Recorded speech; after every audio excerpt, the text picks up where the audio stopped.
Hello जी guys. तो ये है ईद का थर्ड डे जिसलिए हम बहुत सारी प्रिपरेशन कर रहे हैं, क्योंकि आज अम्मी की तबीयत ख़राब है। तो हमने बहुत सारी चीज़ें आज हमें को बनानी पड़ी हैं। यहाँ पे हम पूड़ियाँ तल रहे हैं थोड़े से खाने के लिए, क्योंकि नाश्ते का टाइम है। तो नाश्ते में छोला पूड़ी ही तो बेस्ट होता है। तो नाश्ते के लिए छोला पूड़ी बना लिया है यहाँ पे हमने। फिर हमने बनाई ईद की स्पेशल दही की फुल्की, क्योंकि हमारे वहाँ हर चीज़ तीनों दिन नई बनाई जाती है। क्योंकि अम्मी का कहना है हमेशा मेहमान को अच्छे से अच्छी चीज़ें सर्व करनी चाहिए। तो जो चीज़ हम नहीं खाते वो दूसरों को नहीं देनी चाहिए। तो हमेशा हर चीज़ फ्रेश होनी चाहिए। तो ये सारी चीज़ें तो ईद के थर्ड डे की है। और चांद रात से लेके ही मेरे ईद का व्लॉग इतना अच्छा बनाया था हमने, और वो सारा का सारा मेरी गलती इसकी वजह से डिलीट हो गया, जिसका हमको ईद के सेकेंड पूरा दिन अफसोस रहा है। बट क्या कर सकते हैं, वो नहीं किसी हर कुछ ट्राई करने के बाद बट वो कुछ भी नहीं वापस आया इतना।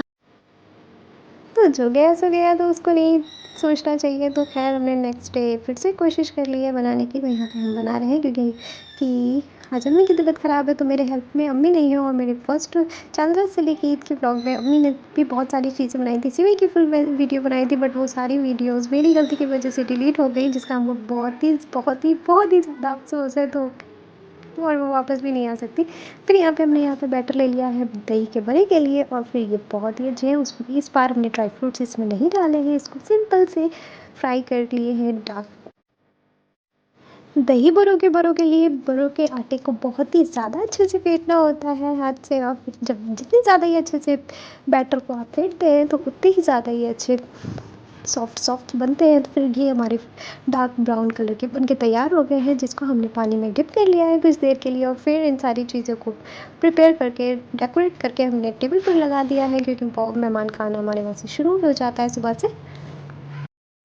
फिर इवनिंग में अम्मी की तबीयत थोड़ी ठीक हुई, तो अम्मी ने बहुत सारी प्रिपरेशन करके जो रखी थी, वो उन सारी चीज़ों को बनाना शुरू कर दिया है। और यहाँ पे बिरयानी बना रही हैं अम्मी। बिरयानी का चावल डाल दिया है पानी के अंदर, उसके अंदर बहुत सारे मसाले।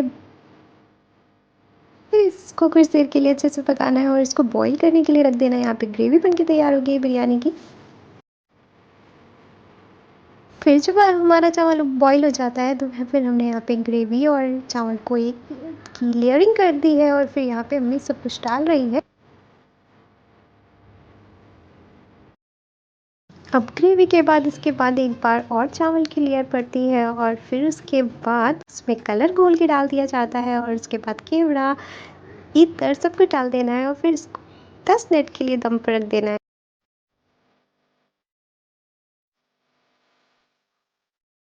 फिर यहाँ पर हमारे कुछ नॉन मुस्लिम स्टूडेंट्स आए हैं, जो यहाँ पे जो भी चीज़ें हैं वो खा रहे हैं। और मेरे लिए बहुत सारी चॉकलेट्स लेके आए हैं। और इसके बाद हमने इन सब बच्चों को ईदी दी। और इन्होंने हमको बहुत अपनी मम्मी ने इनकी गिफ्ट भी मेरे लिए भेजा था, जो आपने अभी ओपन नहीं किया था। और ये चॉकलेट्स इन्होंने दी है हमें।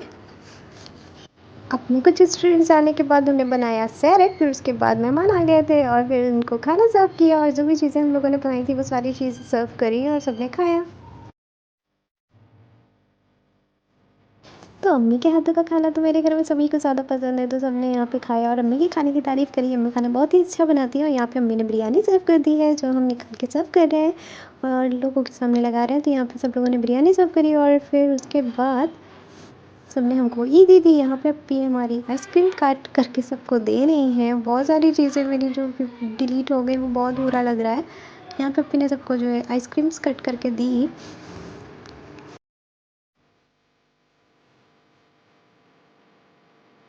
अब ये गिफ्ट हमने खोला है, तो यहाँ इसमें मेरे कुछ नॉन मुस्लिम स्टूडेंट्स ने हमको एक गिफ्ट दिया है। तो और ये सादिका ने दिया है, थैंक यू। तो खाए पिए मज़े करें, खुश रह के, बाय।